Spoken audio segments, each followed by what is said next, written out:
clínicos son lo que nos va a alertar a precisamente hacer un diagnóstico, digamos, más exacto para saber cuál es la causa, ¿no? Porque a veces mediante signos clínicos pueden ser muy generales y podemos estar pensando en diferentes causas para suceder un signo clínico, ¿no? ¿Cómo hacemos diagnóstico en enfermedades en agentes infecciosos? ¿O qué métodos conocen ustedes de métodos diagnósticos de varios agentes infecciosos que ya conocemos? ¿Qué métodos conocen? ¿Cómo se hace?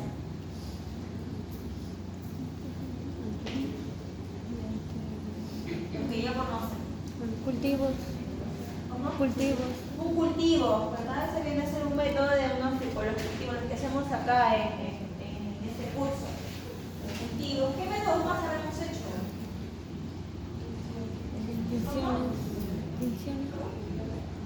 Tinciones. Ya dentro de las tinciones, por ejemplo, estos son métodos, métodos directos, ¿no? Rápidos. Paso a la tinción y ya puedo ir detectando algunos agentes infecciosos. Y ahora, ¿y en qué momento uno hace estos diagnósticos? ¿En qué momento de la enfermedad?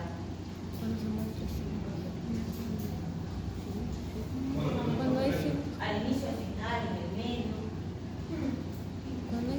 Al final, en el otro, no, ya no. Cuando muestra signos, ¿no? Cuando aparecen los síntomas, ¿verdad? Los signos clínicos, ¿no? ¿Y por qué será eso? ¿Se acuerdan cuando veíamos el patrón de infección? ¿No? Cuando aparecen los síntomas y está el pico. Exacto, la aparición de los signos clínicos coincide con el pico de producción de virus en el cuerpo, ¿no? Entonces eso es importante para tomar en cuenta y, digamos, para poder hacer un diagnóstico correcto, ¿no? Ya sabemos los diferentes patrones, ¿no?, de infección, entonces por ahí si voy a utilizar algún método y, digamos, y no encuentro nada, no quiere decir que no exista, ¿no? O si no veo signos clínicos, no quiere decir que no exista, ¿no? Ya para eso tendré que quizás apoyarme en otras herramientas para confirmar, ¿no? Lo que se hace, por ejemplo, con VIH, ya, lo primero que hacemos en VIH es te hacen una prueba rápida, ¿no? Si te detectan que hay positivo a la presencia de anticuerpos, ya lo que hacen es, no es que te dicen ya, pues primero una prueba que le llaman presuntiva. Si sales positivo, pasas a un segundo examen, ya que ya viene a ser el ELISA, ¿no? El famoso ELISA que se hizo bastante conocido justamente con VIH. Ya con el ELISA ya es expandir tu prueba confirmatoria, donde sí vamos a detectar antígenos, ¿no? Ya detectando los antígenos, pues ahí sí podríamos decir que estás produciendo los antígenos, ¿no? Produciendo los virus, pero que sí sin signos clínicos, ¿no? Digamos en este tipo de infección, ¿ya? Entonces por eso es importante también conocer el patrón de infección y además ustedes también conocen, digamos, cómo se lleva a cabo la infección o las diferentes respuestas que se van a dar en el curso de una infección, ¿no? Cuando se pasan las defensas innatas, las primeras defensas, ¿verdad? Se sigue aumentando el pico de producción viral. Lo primero que vamos a tener como respuesta inmune es una respuesta adaptativa, ¿verdad? Lleva al pico. Vamos a tener y al final una respuesta de memoria quizás, ¿no? Vamos a tener solamente anticuerpos de memoria y eso también me puede ayudar a la detección de ciertas enfermedades. Justamente hablando, ¿no?, de los anticuerpos, ¿verdad? Hay que conocer qué tipo de anticuerpos se puede detectar, ¿no? Por ejemplo, cuando hay infecciones, ¿no? El IgG y el IgM son los dos que se van a elevar en una primera instancia, ¿verdad?, de la infección.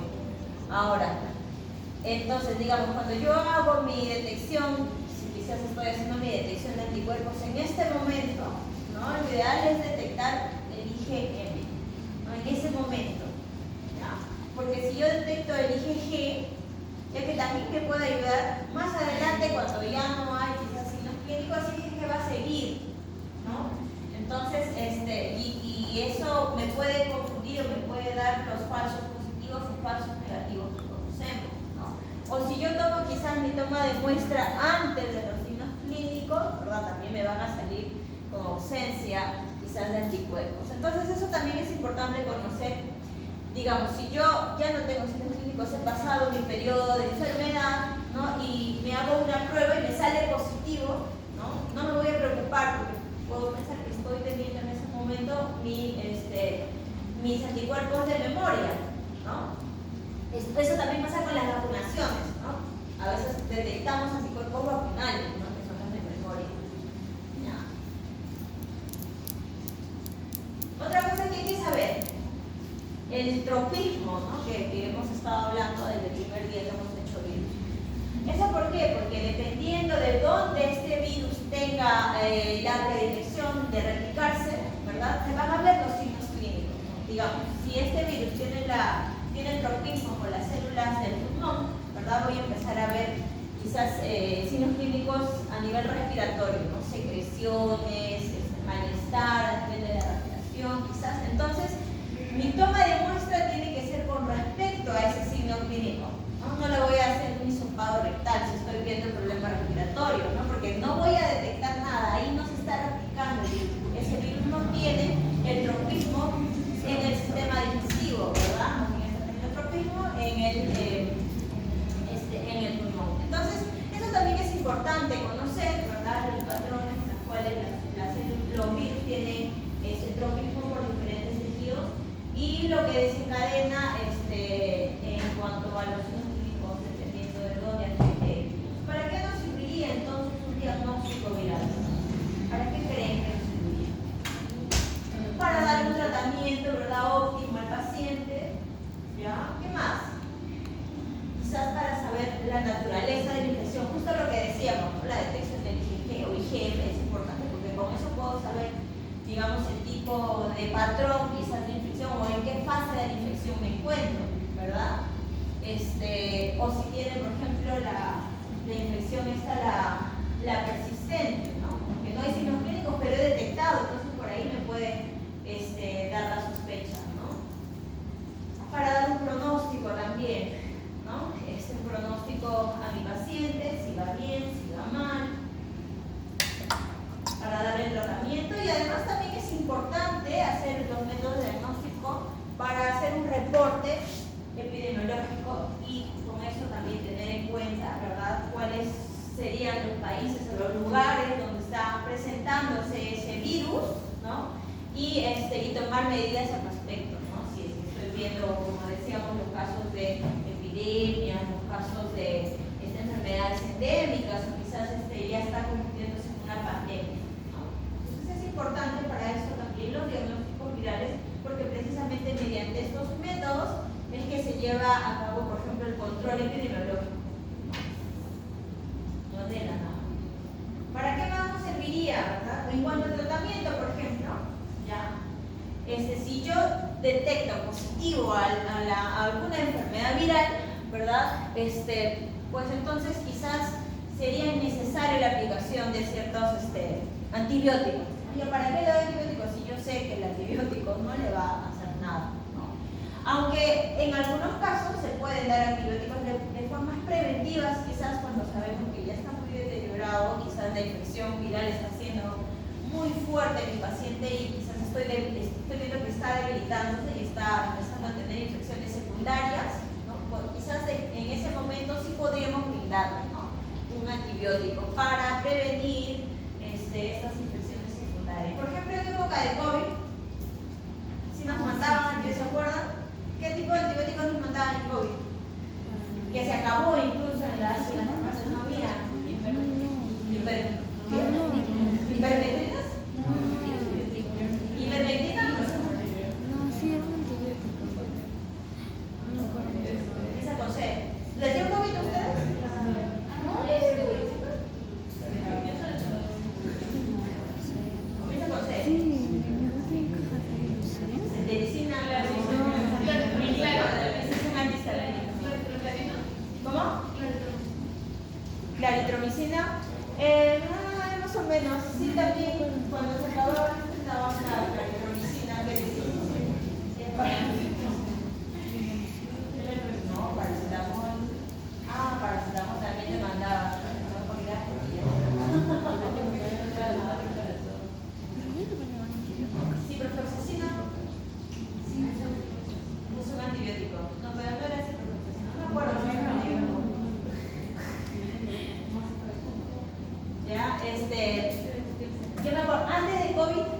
ese antibiótico, cuando alguna vez mi mamá se enfermó, ¿ya? Digamos, el blister estaba usando 50, ¿no? Entonces antibióticos grandotes. Y después, en época de COVID, ya no había ese antibiótico, no lo encontrabas, estaba muy caro, ¿no? Luego ahí lo buscan, lo vean, ¿no? Más que nada porque recuerden que el SARS-CoV-2, ¿no? El que dio el COVID-19, también afectaba el sistema inmune, ¿no? Porque fue otra variante del primer SARS-CoV-1, ¿no? Entonces, ahí teníamos por eso digamos, la posibilidad de tener infecciones secundarias, ¿no? Otra cosa que hay que tener en cuenta, por ejemplo, también en cuanto a tratamiento es el uso de analgésicos, ¿no? Muchas veces, muchas enfermedades virales, como son muy debilitantes, comienzas con un malestar general, ¿no? Una vez que te comienza a doler todo el cuerpo, este dolor muscular que te da cuando estás con una infección viral, ¿verdad? Puede ser muchas veces contraproducente darle analgésicos, por ejemplo, un corticoide. Por ejemplo, si me ha dado dengue, ¿no? Y le das un corticoide, pues vas a provocarle el dengue hemorrágico, ¿no? Porque recuerda que el corticoide tiene cierta capacidad de ser un anticoagulante. Entonces, podemos quizás peligrar más bien la vida del paciente, ¿no? En vez de mejorarlo, lo vamos a enfermar más. Entonces, con eso también hay que tener cuidado, ¿no? Si sé que tengo una enfermedad vírica que tiene ciertas particularidades, entonces el uso de los fármacos tiene que ir también controlado, ¿no? O también podemos dar terapias de soporte, nada más, quizás prevenir, no sé, hidratación, ¿no? Una fisioterapia, ir dependiendo del cuadro clínico, ¿no? Se daba, por ejemplo, en el caso de COVID para prevenir algunos antihistamínicos, ¿sí? Porque con el uso de antihistamínicos preveníamos que, digamos, que se disemine más, ¿no? el virus, porque recuerden que el virus tú estornudabas y se diseminaba súper rápido, ¿no? Entonces, también podríamos hacer un diagnóstico viral para brindarle al paciente una terapia de soporte, ¿no? Y otro también, ya luego, pues obviamente para prevenir las secuelas, ¿no? Muchas veces sabemos que las secuelas en algunas enfermedades virales son 50 atrás, ¿no? No sé, por ejemplo, la varicela, la polio, o algunas otras, la hepatitis también, o estas enfermedades virales que son congénitas también podrían darnos secuelas bastante peligrosas, ¿no? Ah, sí, pero sí. Ajá.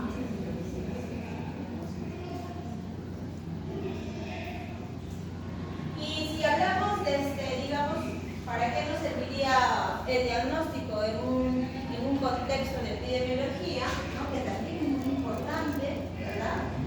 Es un poco para la contención de la enfermedad, ¿no? De esta forma, yo sabiendo la distribución de la enfermedad, en qué lugares se está dando, puedo, digamos, cerrar quizás fronteras y de esa forma voy a prevenir que aparezcan nuevos casos, ¿no? Que es, digamos, la forma de que no se propaguen muchas enfermedades que tenemos en el mundo, ¿no? Y de esta forma también, obviamente ya teniendo la contención, vamos a evitar que el virus pues, aumente en cuanto a variabilidad. Recuerden que el virus, una vez que sale del paciente, ¿verdad? Ya cambia, muda un poco, ¿no? Va teniendo información ya del paciente y va evolucionando, ¿no? Rápidamente. Los virus son de alta capacidad evolutiva.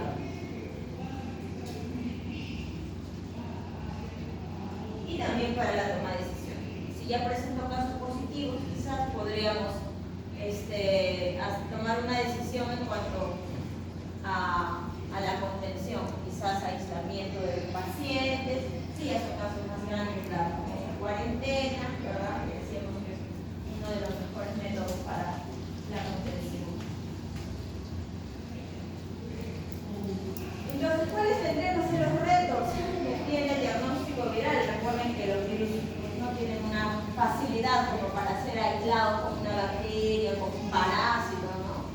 Como un hongo, pero tú lo cultivas y bueno, y ves ahí. O le haces una tinción directa y también encuentras la bacteria, puedes encontrar el hongo. Pero en el caso de los virus no es tan fácil. Ya sabemos que también los virus son organismos parasitarios intracelulares obligatorios, ¿no? Y eso dificulta, ¿verdad?, de los virus, ¿no? Al ser tan pequeñitos, al depender de una célula viva como tal, ¿no? Eso dificulta el aislamiento. Entonces, sabiendo esto, ¿qué podemos detectar de un virus? Su material genético. ¿Qué más se puede detectar de un virus? Solo su material genético. Sus proteínas también pueden ser detectables. ¿O qué más? O un virus completo. No solo las partes quizás de un virus, ¿no? Entonces, ¿qué podemos detectar de un virus? Ya mencionamos. Las proteínas estructurales, o sea, de la cápside, se pueden detectar, ¿no? Que tienen que hacer los antígenos. Su material genético, ¿verdad? Podríamos detectar también con diferentes métodos. Quizás también podemos hacer una detección de tipo indirecta con la respuesta inmune, que son ya los métodos de tipo serológico, ¿no? Los que se detectan anticuerpos de formas indirectas, ¿no? No necesariamente vas a detectar un virus, pero vas a detectar el anticuerpo específico del virus, ¿no? Que también es un método que me va a ayudar. O ya los métodos que hemos visto anteriores, ¿no? Los 3 métodos que hemos visto anteriores, que me detecta el virus completo, ¿verdad? Así, porque acá voy a tener replicación viral, que son el embrión del pollo, los modelos animales, o en los reactivos celulares es donde yo voy a poder obtener un virus completo. No voy a inocular un embrión de pollo y solamente me va a dar material genético, no, me va a dar por completo. ¿Qué está abajo?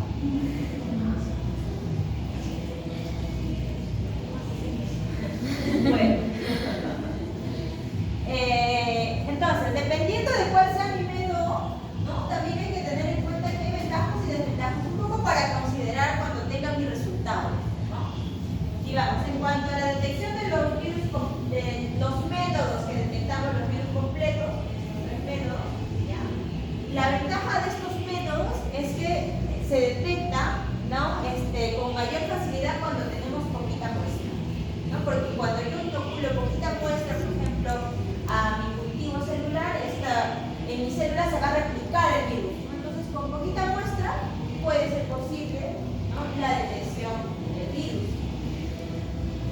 Y además, no solamente pues, voy a detectar al virus y ya, sino que al virus con poquita muestra, ¿no? Que es una ventaja, sino que voy a detectar los virus de tipo infectivos, precisamente, ¿no? Los que sí me están causando el efecto sinopático, lo que sí me está causando la muerte del embrión, ¿no? Me está causando signos clínicos en mis animales, ¿verdad? Entonces detecto los virus en su estado activo, las porciones infectivas o los virus infectivos como tal, ¿no?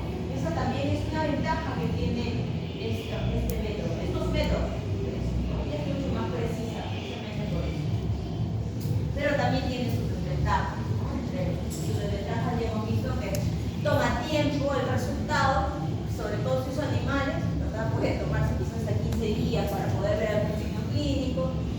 Es sumamente costoso la mantención de un laboratorio equipado, la mantención de los animales, ¿verdad? Los huevos que tienen que ser de procedencia CPF, ¿no? Entonces por ahí tenemos también ciertas desventajas en cuanto a manejo. Entonces dependiendo también, ¿no? Dependiendo de cuál sea mi contexto, quizás yo estoy haciendo investigación y no amerito tener un resultado rápido, entonces sí puedo usar, ¿no? Un método de detección de virus completo. Pero si yo lo quiero de forma rápida, quizás podemos usar otros métodos, ¿no? Quizás solo la detección de las partes de un virus. Ya decíamos qué partes podríamos detectar. Y como ventaja, por ejemplo, es que son métodos más rápidos, ¿no? Métodos más rápidos, son métodos bastante específicos, ¿verdad? Puedo detectar material genético, por ejemplo, con PCR. PCR son diferentes formas, ¿no? Que ya son métodos moleculares. Y también otra ventaja, igual que la primera, es que con poca muestra puedo tener la posibilidad de detectar el material genético, ¿ya? Material genético, quizás, pero como desventaja, uno que es muy costoso y y otro que quizás me va a detectar un virus que no sea infectivo como tal, porque solo me va a detectar la porción quizás de un ácido nucleico que no se ha completado en cuanto a su ensamblaje, ¿no? Pero lo ha dado como positivo, que sí lo ha detectado, no es tan sensible, ¿verdad? Ha podido detectar. Entonces me pueden dar falsos positivos, ¿no? Y bueno, otra desventaja, pues que son métodos todavía costosos. En cuanto a los métodos indirectos, como las que nos van a detectar mediante las respuestas inmunes, por ejemplo, también tenemos muchas ventajas, que son métodos rápidos, son métodos más económicos, son más accesibles, ¿verdad? Al bolsillo de las personas. Me puede dar información, precisamente también, el momento o la etapa de la infección en las cuales está, en ese momento hemos tomado la muestra. Ya sabiendo cómo va, digamos, la mecánica de la presencia o ausencia de estos ciertos tipos de anticuerpos, ¿no? De IgM, podríamos quizás saber la etapa de la infección, ¿no? En qué momento se encuentra. Me puede ayudar también un poco a dar información del tipo de transmisión. Y otra cosa muy importante, sobre todo las personas que están en el laboratorio, es que me va a disminuir, ¿no? Bueno, no solo en el laboratorio, sino los que hacemos la detección como tal de la enfermedad, me va a disminuir el contacto directo con el virus. Yo estoy trabajando con un virus muy peligroso, ¿no? Ya de forma indirecta ya no voy a tener ese contacto directo con el virus, entonces eso también disminuye un poco las posibilidades de que yo me pueda contagiar, ¿no? Es una ventaja también, ¿no? Hacer estos métodos de tipo indirecto. Pero también tiene su desventaja, siempre, en cuanto a su desventaja. Las infecciones previas no se va a poder detectar, ¿no? Otra es que si tomo muy temprano la muestra, muy temprano la infección, también me puede dar falsos negativos, ¿no? Y luego recién cuando ya se da el periodo de incubación y todo, ya sabemos que sí me podría quizás desarrollar una enfermedad, ¿no? Me va a detectar como un negativo y quizás sí es positivo. O lo contrario, ¿no? Quizás ya si yo tomo la muestra después de los signos clínicos, ¿verdad? Sí me va a detectar positivo, pero quizás puedo detectar solo los anticuerpos de memoria y me puede dar los falsos positivos también, ¿no? Entonces, un poco las desventajas de este método es que hay que saber en qué momento voy a tomar yo mi muestra para poder detectar de manera confiable. Ahora depende también de lo que yo estoy buscando. Si yo quiero detectar solo hacer, digamos, si tiene o no el virus, ya puedo, no me va a interesar mucho un poco la etapa, porque ya sé que la etapa va a estar en la etapa donde hay mayor producción viral, pero quizás mi trabajo ya es de investigación y yo quiero saber los momentos o las etapas de la infección, por ahí entonces sí podríamos tener un poco de ventaja, ¿no? Con este método. Entonces, dentro de los métodos que hemos visto, ¿verdad? Los de propagación viral o los que detectan el virus completo son los métodos que ya conocemos. Acá vamos a mencionar algunos métodos que ya los conocemos, los que detectan parte del virus, como PCRs, la secuenciación de proteínas o la hibridación. PCRs en sus diferentes variedades también, ¿no? Los real time, todos estos PCRs que existen en sus variedades. Igual los métodos inmunológicos también tenemos una gran lista de métodos inmunológicos como los ELISA, los Western blot, las inmunocromatografías, aglutinaciones, etc. Es más, cuando hablamos de ELISA, también ELISA tiene diferentes variedades de ELISA, ¿no? Hay varios tipos de ELISA, ¿ya? De los cuales los más usados, ¿no? Vienen a ser de las pruebas inmunológicas, porque son las que más se usan, sobre todo en clínica por su rapidez, ¿no? Son las inmunocromatografías y las ELISA, ¿no? Inmunocromatografía, creo que ustedes tienen su trabajo de inmuno, ¿no? En cuanto a inmunocromatografías. Bien, por ejemplo, acá no se ve, pero bueno, ya ustedes lo ven con más detalle. Esto viene a ser, digamos, una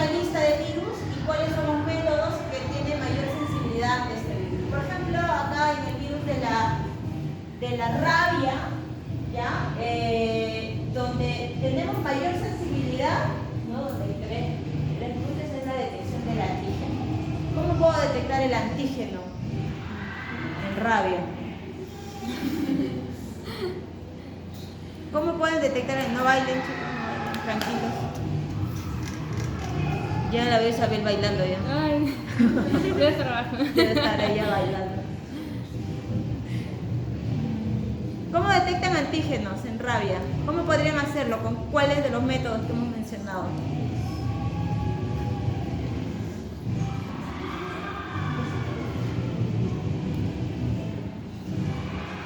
¿Qué es el antígeno?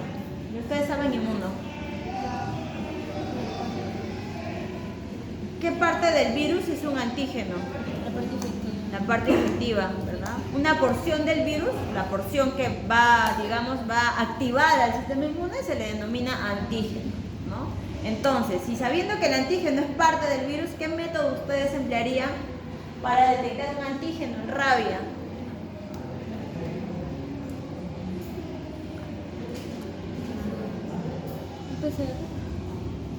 ¿Un PCR puede ser? Ya. Puede ser, quizás. Otros. Esos son indirectos. Vamos a detectar antígenos. ¿Cómo?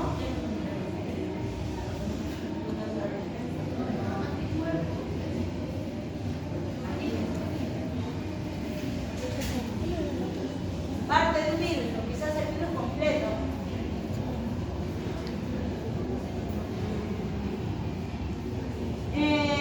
Acá podemos detectar en realidad con varios métodos, ¿no? Hay varios métodos de tipo inmunológicos que detectan antígenos, ¿no? Que van a detectar porciones de proteínas, quizás, ¿no? Los ELISA. Ahora, los ELISA, por ejemplo, en los ELISA se puede detectar o anticuerpos o antígenos, dependiendo de qué es lo que yo estoy buscando, ¿no? Eso se puede trabajar, se puede manipular en laboratorio eso que yo quiero buscar, ¿no? Igual con las inmunocromatografías también. Yo puedo hacer una inmunocromatografía para detectar antígenos o puedo hacer para detectar anticuerpos, ¿no? O sea, eso se puede jugar, ¿no? Con esas cosas en el laboratorio. Y se hace, ¿no? Se prepara.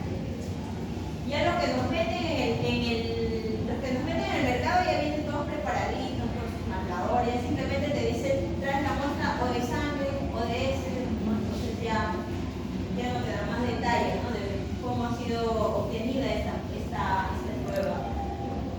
Bueno, vamos a hablar un poco sobre los métodos rápidos de diagnóstico, que ya conocemos también algunos, ¿verdad? ¿A qué se le llama prueba rápida? ¿Se acuerdan en COVID nos daban una prueba rápida? ¿Por qué creen que sea rápida? ¿Un cultivo será una prueba rápida? No. Forma, ¿no?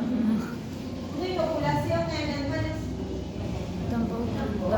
Una prueba rápida.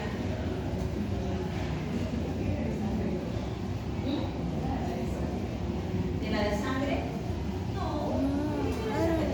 Es al cerebro. Media hora después te dan los resultados. ¿A qué se le llama prueba rápida? Detecta en poco tiempo. Las que se dan en menos de 24 horas. Bueno, o sea, es un promedio, ¿no? En realidad, pero se dice de que las pruebas rápidas se pueden detectar en menos de 8 horas. ¿Ya? Esa es una prueba rápida, ¿no? Y en comparación con otras técnicas que pueden durar, no sé, 24 o 48 horas, ¿no? Dependiendo de qué tipo sea. En este caso es un ejemplo de cultivo. Y es algo que en inoculación de animales puede durar más días todavía, ¿no? Es más larga. La comparación de una que me va a dar en media hora mi resultado, ¿no? Entonces, esas son las llamadas pruebas rápidas que en realidad las tenemos desarrolladas en diferentes tipos, ¿no? Cuando técnicas rápidas, pruebas rápidas, tenemos varias. En la PCR, la real time, que es sumamente rápida, la prueba de limitaciones, que son moleculares, entre otras. La prueba rápida de inmunocromatografía, que también incluso en el laboratorio nomás 5 minutos ya tienes tu resultado para tu exposición, ¿no? Las aglutinaciones también 2 minutos, esperamos que se forme el aglutinado del antígeno anticuerpo y ya está. Y las ELISAs, ¿no? También. Dentro de todas las pruebas rápidas, las más usadas son la inmunocromatografía, que es bastante comercial, ¿verdad? Las aglutinaciones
antígenos, anticuerpos, como lo usamos ahora para la medicina, sino sus objetivos eran otros, ya quizás se usaba más para la industria minera, ¿no? La industria minera fue que desarrolló estas pruebas para detectar sus minerales, qué sé yo, ¿no? Y con esta prueba detectamos proteínas, podemos detectar hormonas, podemos detectar factores de crecimiento, diferentes moléculas, ¿no? En este caso, nosotros lo que queremos es detectar antígenos, anticuerpos, y ya sabemos que los anticuerpos, por ejemplo, o los antígenos pueden ser proteínas, ¿no? Son componentes proteicos, entonces sí nos va a permitir muy bien su identificación. ¿Qué soluciones se pueden usar para el uso de esta prueba? Se pueden usar soluciones sanguíneas, podemos usar orina, exudados de diferentes tipos, extracto de tejido, se puede hacer muy variable la muestra que yo necesite para poder hacer una prueba de ELISA, ¿no? Ahora, en cuanto a los ELISA, se han desarrollado diferentes ELISAs también. Tenemos la ELISA directa, que fue el primero que se desarrolló, ¿no? Una prueba bastante sencilla, y a partir de esta directa se han desarrollado otras, ¿no? En las cuales se ha detectado que son un poquito más sensibles que esta directa, entonces su desarrollo ha sido positivo, como la ELISA indirecta, las ELISAs de sándwich y la ELISA de competitividad, ¿no? De competencia también.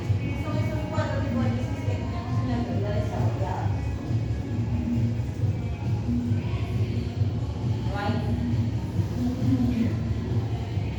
El fundamento de esta prueba, ¿no? Es detectar la molécula problema, ¿no? Vamos a detectar la molécula problema en un pocillo.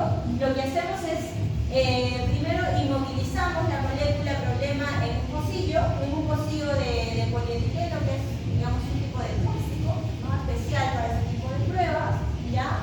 Y lo enfrentamos a un anticuerpo, ¿no? Y luego usamos ciertas, o quizás ligamos estos anticuerpos a unas enzimas que tienen la capacidad de desarrollar color, ¿no? Enzimas en las cuales, cuando yo le pongo el sustrato a esta enzima, desarrolla un color. Entonces, cuando yo lo lleve al equipo de detección de color, ¿no? Un cromatógrafo, dependiendo de la densidad de color que yo encuentre, voy a saber si tiene muchos anticuerpos o pocos anticuerpos que han sido ligados al antígeno que yo estoy buscando, ¿no? Entonces, si yo tengo mucho color, quiere decir que los anticuerpos marcados se han unido a este antígeno, ¿no? Y si tengo poco color, entonces quiere decir que no se han unido, entonces no hay anticuerpos para esa enfermedad, ¿no? O para lo que yo estoy determinando.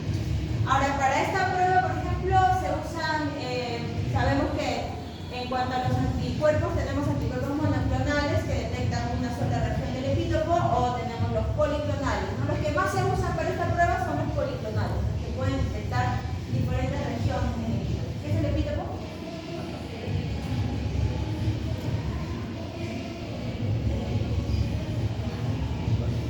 ¿Qué es el epítopo? Es una parte, no es una porción del antígeno, donde se va a detectar, donde se va a unir exactamente el anticuerpo. Ahora, más o menos el fundamento que tenemos de ELISA también es muy parecido al fundamento de inmunotomatografía. Entonces es importante conocer quiénes participan en estas pruebas, ¿no? Bien, por ejemplo, en el caso del ELISA directo, ya en el ELISA directo es una prueba sencilla, rápida, ya, porque va a detectar mediante una enzima al anticuerpo específico del antígeno que yo busco. ¿Cómo se hace esta prueba? Tengo el pocillo, ¿ya? Yo voy a anclar en este pocillo los antígenos que yo quiero buscar, ¿ya? O sea, tapizo el pocillo con mis antígenos, ¿ya? Y luego le voy a poner el anticuerpo que tiene la enzima que desarrolla el color. Le pongo el anticuerpo y finalmente echo un sustrato, ya, que reacciona con la enzima y me desarrolla el color. Y luego lo llevo al lector. ¿Cómo lo voy a interpretar? Esto es el equipo. Más color, más positivo, ¿no? Porque hay más anticuerpos que tienen afinidad por este antígeno. Menos color, entonces la prueba negativa, ¿no? Pues el negativo que tiene poquito, quizás está recién empezando la producción de anticuerpos, ¿no? Esta es la forma de interpretar esta prueba.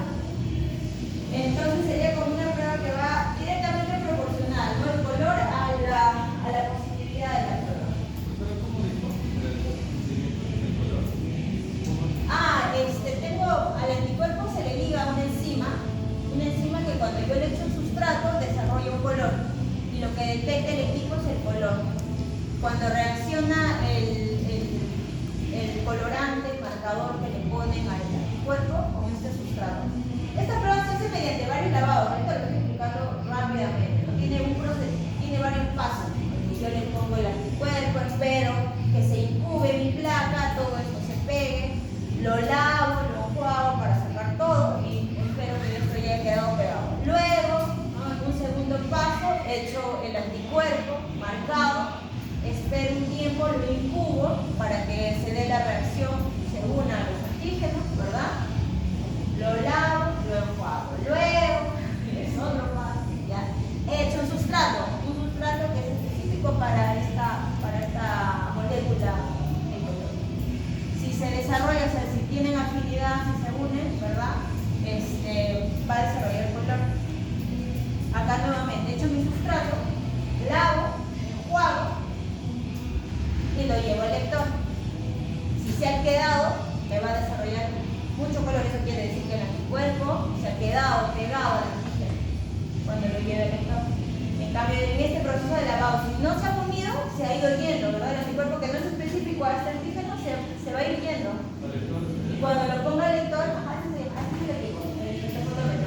cuando yo lo ponga al lector, como no se han quedado los anticuerpos con el colorante, el sustrato no se ha marcado, no va a haber color. ¿Ya? Más color, más positivo, ¿no? Directamente proporcional. Ahora, después de este directo, vamos a desarrollar un indirecto. La forma de interpretar el indirecto es parecido, ¿ya? Es decir, más color, más positivo, ¿no? Y se desarrolló esta lista indirecta porque se determinó de que es más sensible que el método directo. Entonces, por su sensibilidad, es uno de los métodos que ahora se usa más que la directa, ¿no? Pero digamos, el fundamento primario es la directa. En este caso, usan dos anticuerpos. Tapizamos el antígeno, ya le ponemos un primer anticuerpo, ya específico, ¿verdad? Para el antígeno, y luego usamos un segundo anticuerpo que se llama el anticuerpo del anticuerpo. Este segundo anticuerpo se llama el anticuerpo del anticuerpo, ¿ya? Es el que tiene la enzima. Y este va a detectar ya no al antígeno, sino al anticuerpo, se llama el anticuerpo del anticuerpo. Y este detecta los anticuerpos que se han ligado a los antígenos, ¿verdad? Y lo mismo, si hay más, digamos, más color, ¿verdad? Eso quiere decir que se han unido más o han encontrado más estos anticuerpos primarios pegados al antígeno, entonces me va a dar más color, más positivo. En el otro también. Es que acá participan dos anticuerpos. Un anticuerpo primario que detecta directamente al antígeno y el segundo anticuerpo que sería, digamos, en un directo, ponemos directamente este anticuerpo que tiene afinidad por el antígeno. Y este anticuerpo ya viene marcado. En cambio, en el indirecto participan dos anticuerpos. En el directo es solo uno, que es este de acá. En el indirecto vamos a usar dos anticuerpos. Este que es el anticuerpo que tiene la afinidad por el antígeno, y el que va a dar el color es el segundo anticuerpo que viene marcado por encima. Y este va a detectar no al antígeno, sino a los anticuerpos que se han pegado. Entonces, de forma indirecta, ¿verdad? Detecta la presencia del antígeno, ¿no? Por eso se llama ELISA indirecto. Pero digamos, la interpretación del resultado es igual. Más color, eso quiere decir que han habido más complejos antígenos anticuerpos, ¿verdad? Más positivos, ¿no? Más color, más positivo. ¿Ya? Igual. Sí, ¿no? Ahora sí se dice mejor. Ahora tenemos otro ELISA, que es el de Sandwich. Y el ELISA de Sandwich es un método que también es bastante usado en la actualidad. Es un método más específico y además este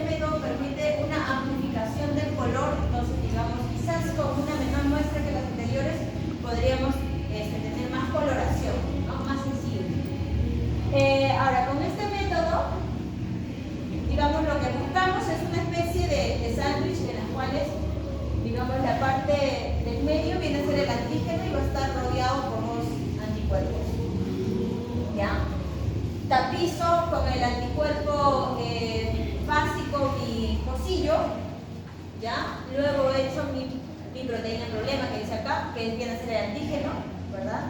Si me da positivo, ¿verdad? Si tiene afinidad este antígeno por este anticuerpo, se va a unir. Y luego yo recién he hecho el anticuerpo con color. ¿Ya? Ahora, este anticuerpo de color no es anticuerpo del anticuerpo como en el otro caso. ¿Ya? Este es solo anticuerpo del antígeno, que detecta otra región, ¿no? Que son anticuerpos poligonales. Entonces, si es que el antígeno se ha quedado con el primer anticuerpo, se va a quedar también, ¿no? Y se va a formar como un complejo de sándwich, un anticuerpo, antígeno, anticuerpo, ¿no? Un complejo de sándwich, por eso se llama así, ¿ya? Si no tiene afinidad, ¿verdad? Este antígeno a este anticuerpo, entonces no se va a unir. Y cuando yo le hago los lavados, este anticuerpo con enzima de color se va a ir, se va a ir al lavado. Entonces la forma de interpretar igual, ¿no? Sería directamente proporcional. Más color, más positivo, más presencia del anticuerpo o del antígeno, ¿no? Del problema, ¿no? ¿Se entiende? Los tres primeros son directamente proporcionales a la coloración con mi resultado. ¿Ya? Ahora tenemos el último, que es el ELISA competitivo. Este es un poquito más complejo, ¿ya? Porque la interpretación del resultado de este competitivo es al revés, es indirectamente proporcional. ¿Ya? Por eso se llama ELISA competitivo, pero ahora vamos a entender. Se usa primero, tapizamos el pocillo, tapizamos el pocillo, ¿verdad? Con un anticuerpo, ¿ya? Que no tiene cuerpo. Luego, acá por ejemplo en esta prueba, buscamos un antígeno, acá se marca el antígeno, no se marca un anticuerpo como en los otros casos. O sea, la enzima de color va a estar en un antígeno, una molécula quizás que no sea del problema, sino es un antígeno X que tiene afinidad por ese anticuerpo, ¿ya?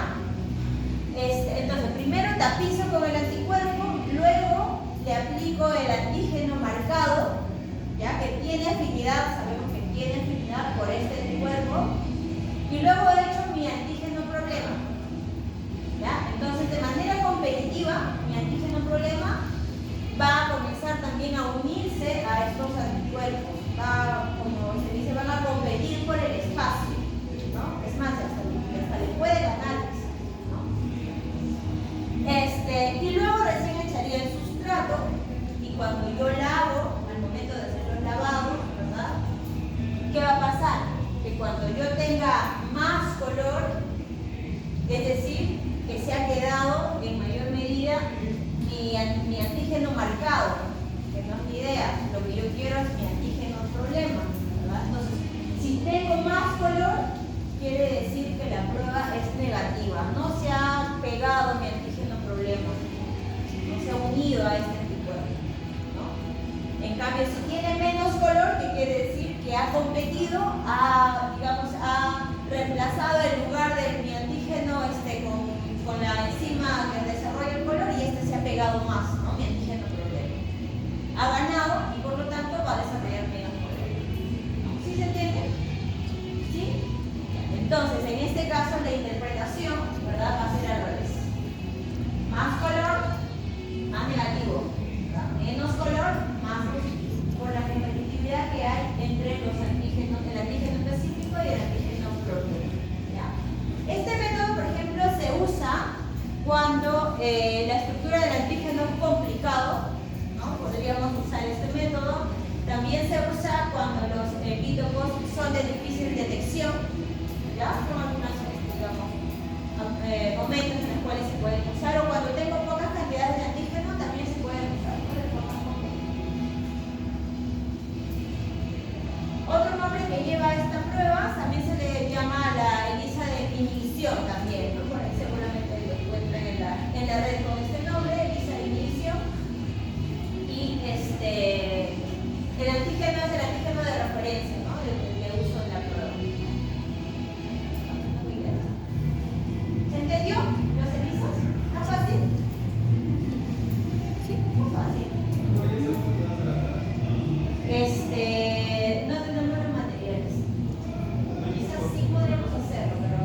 sí hay en el mercado.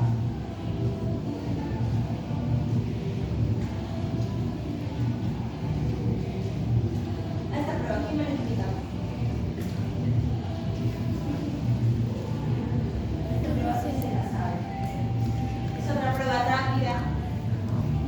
Que tiene, digamos, casi los mismos fundamentos en los cuales usamos un anticuerpo marcado, ¿verdad? En la prueba de cromatografía.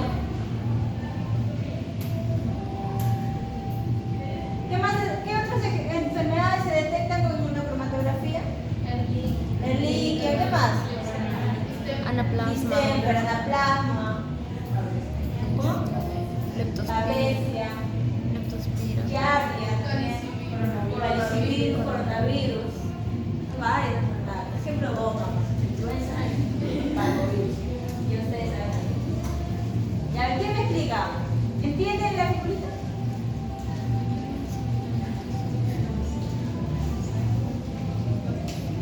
Si les pongo esto en el examen y les borro todo eso, ¿les sabrían poner las partes? ¿No? Esto es fácil. Por ejemplo, en este caso,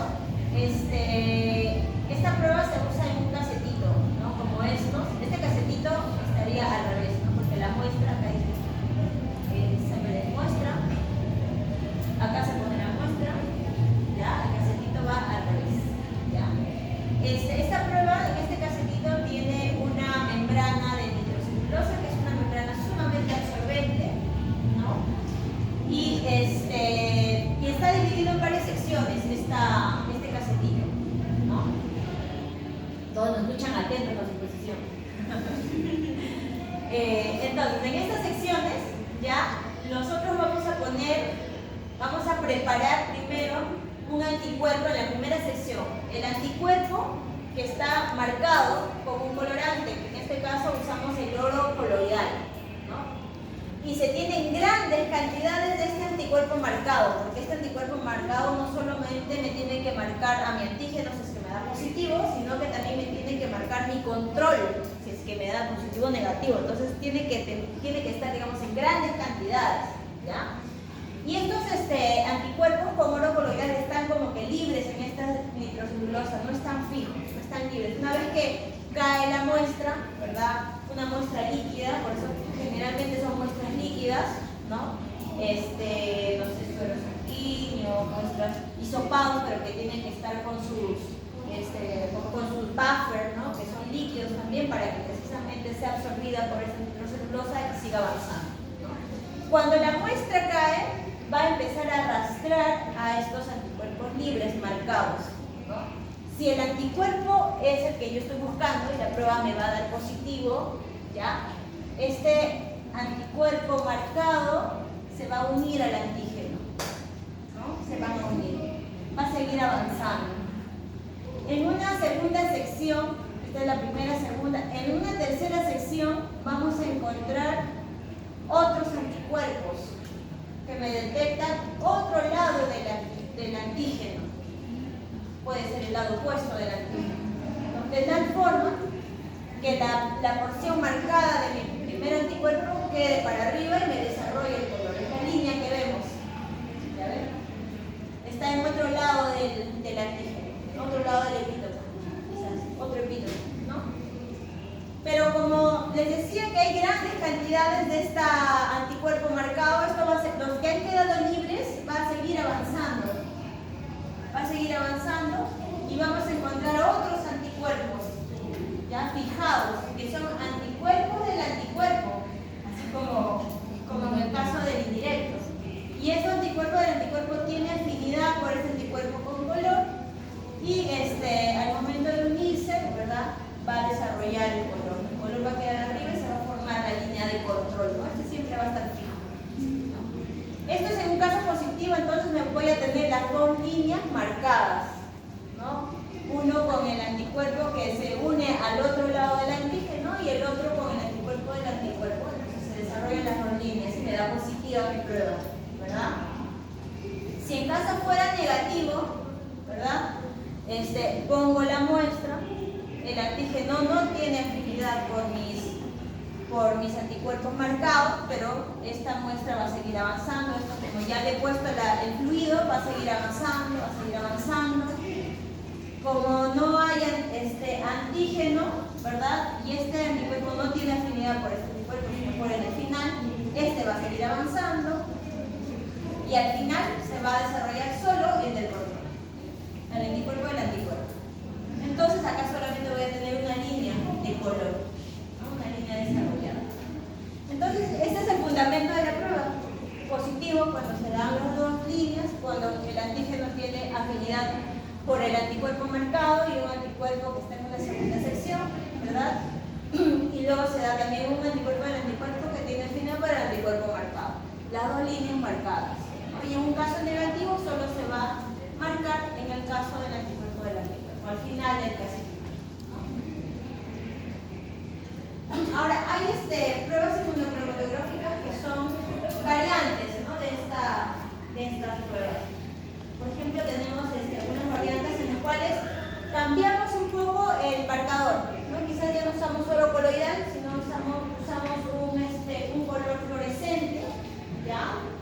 Que al momento de que yo haga la prueba, para poder observar el color, tengo que reflejarlo con una luz UV, ¿no? ¿Y cuál es la ventaja? Es más sensible y se puede trabajar con poca muestra. Al ser sensible, con poquita muestra, podría ir detectando ya cierta coloración y podría darle a positivo a mi prueba, ¿no? Entonces, la forma de interpretar estos resultados ya ustedes lo conocen, ¿verdad? Si tengo las dos líneas, va a ser positivo. Si desarrollo solo el control, negativo, ¿verdad? Y se invalida la prueba cuando solo se marca la línea de tratamiento, ¿no? O cuando no se desarrolla el control, ¿no? En ambos casos, cuando no hay desarrollo del control, entonces la prueba está inválida, ¿no? Algo ha pasado, ¿no? Algo hemos hecho mal o la prueba viene a fallar, ¿no? Cuando sucede esto, lo ideal es repetir la prueba o en todo caso reportar, ¿no? Al centro comercial que me vendió y no me detecta, ¿no? El control. Entonces, por ahí pueden haber también ciertos errores semiológicos